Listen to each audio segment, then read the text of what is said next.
Uh, this is the Industrial Revolution, mass society. It doesn't work again. I'm throwing my hat. I'm saying, give me a zero. Give me a zero. Give me a zero. There were three different classes, or three different middle classes in the Industrial Revolution. The first middle class, the highest one, was mostly made up of businessmen and merchants, whereas the middle class was usually like people who grew up, like doctors and lawyers. And the lower middle class was basically just the newly sprung managers of factory workers. Due to a sudden increase in population, a bunch of schools started popping up and libraries were made for children. Education was very important, and because of laws, middle class children were allowed to have an education as well.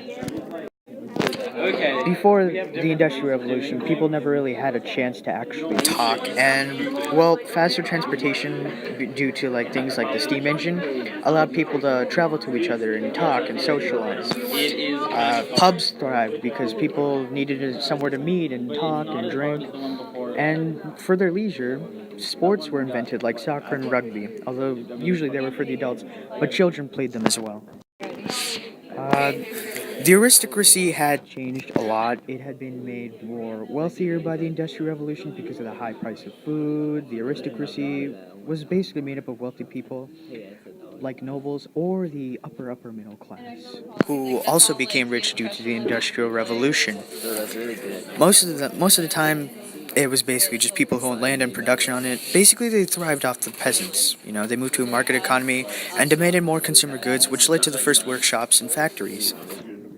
They also often depended on peasants to help support them. And in the picture, it basically shows the house of social status, in which case, the higher you go up, the more richer and wealthier the people get.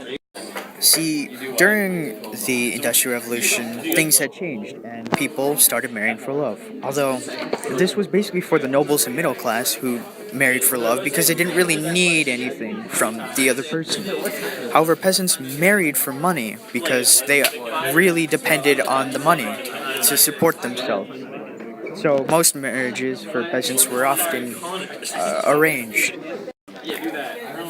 Women had changed during the Industrial Revolution, in which case nobles and middle class women stayed home. You know, middle class women thought it best that their women didn't need to work, so they often hired maids for them.